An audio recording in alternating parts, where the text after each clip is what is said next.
Proses evakuasi masih berlangsung di Sidoarjo. Kita akan cek pantauan terbarunya lewat laporan jurnalis Kompas TV Nyoman Deni dan juru kamera Misbahul Munir dari lokasi Pondok Pesantren Buduran. Kami juga akan mengajak Anda melihat langsung laporan dari Arif Hidayat dan juru kamera Ismail Hasan dari Rumah Sakit Bayangkara Surabaya. Saya mau ke Nyoman Deni dulu sekarang. Dengan keluarga berharap bahwa proses pencarian bisa berjalan dengan cepat. Apakah masih ada tantangan sendiri yang dihadapi tim SAR sampai dengan sekarang, Nyoman? Baik, selamat malam Tifal dan juga saudara.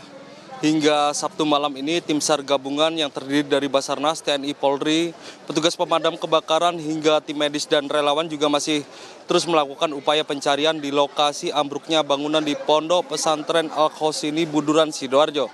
Dan pada Sabtu malam ini petugas masih melakukan atau fokus mengerjakan pembersihan puing-puing dan melakukan proses evakuasi terhadap korban yang ditemukan pada hari ini. Dan tercatat ada 3 korban meninggal dunia yang ditemukan pada hari Sabtu ini, yakni terdiri dari 2 orang meninggal dunia dan 1 yang ditemukan pada Sabtu petang sekitar pukul 17.30 waktu Indonesia Barat tadi, ditemukan berupa bagian tubuh atau body part. Dan bagian tubuh tersebut langsung dikirim oleh tim SAR ke Rumah Sakit Bayangkara Polda Jawa Timur untuk dilakukan proses identifikasi oleh tim DVI.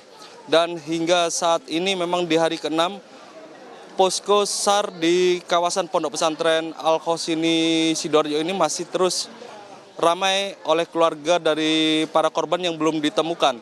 Dan hingga malam ini juga sejumlah relawan juga masih terus berdatangan untuk membagikan bantuan sosial berupa makanan dan juga minuman.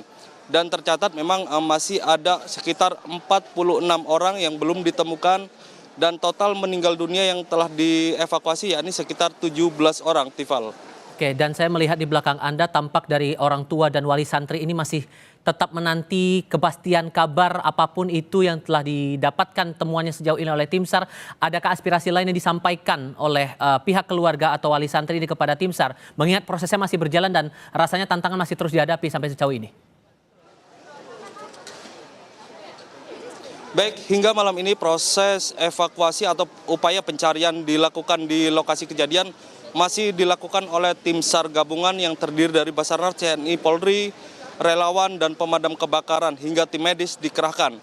Dan keluarga juga diperkenankan melihat secara langsung upaya evakuasi yang dilakukan petugas melalui layar monitor yang disediakan di posko SAR dan bisa disaksikan secara langsung. Dan hingga malam ini memang sejumlah keluarga masih bertahan di sini untuk mencari informasi terbaru terkait proses upaya evakuasi atau upaya pencarian yang dilakukan tim SAR pada hari Sabtu malam. Tifal.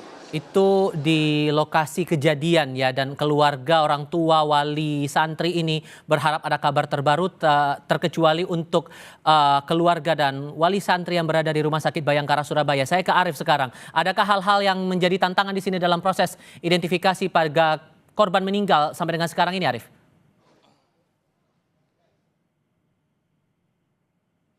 Ya, selamat malam Tifal dan saudara. Di hari ke-6 proses pencarian dan evakuasi korban runtuhnya bangunan Pondok Pesantren Al-Khosini Buduran Sidoarjo ini, Rumah Sakit Bayangkara Polda Jawa Timur di Surabaya ini pada sore dan petang tadi telah menerima 3 kantong jenazah yang ditemukan pada hari ini. Dengan bertambahnya 3 kantong jenazah ini, total ada 12 jenazah yang saat ini dalam proses identifikasi oleh petugas DVI Rumah Sakit Bayangkara Polda Jawa Timur.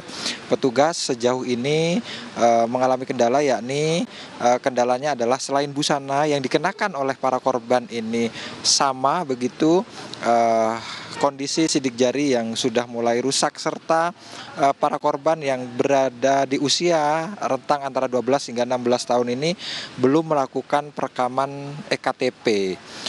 Sejumlah keluarga saat ini juga sudah mulai memilih menunggu proses identifikasi ini di tenda krisis center yang disiapkan di Rumah Sakit Bayangkara Polda Jawa Timur. Hal ini untuk memudahkan petugas ketika sewaktu-waktu wali santri atau keluarga korban ini memiliki dokumen tambahan yang bisa diserahkan kepada pos antemortem, begitu, Tifal.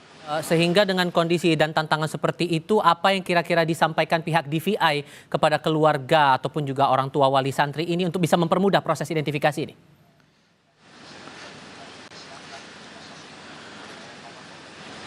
DVI telah mengirim 57 sampel DNA korban dan keluarga korban ke laboratorium di Jakarta pada pagi tadi. DVI sangat berharap data-data tambahan dari para keluarga korban seperti ciri-ciri khusus yang melekat pada korban serta pakaian-pakaian terakhir atau foto-foto terakhir yang dimiliki oleh keluarga untuk disampaikan di posko antemortem untuk memudahkan proses identifikasi. Tifal. Arif Hidayat dan juru kamera Ismail Hasan melaporkan langsung dari Rumah Sakit Bayangkara Surabaya. Sebelumnya ada Nyoman Deni dan Misbahul Munir melaporkan langsung dari Pondok Pesantren Buturan. Kawan-kawan, terima kasih.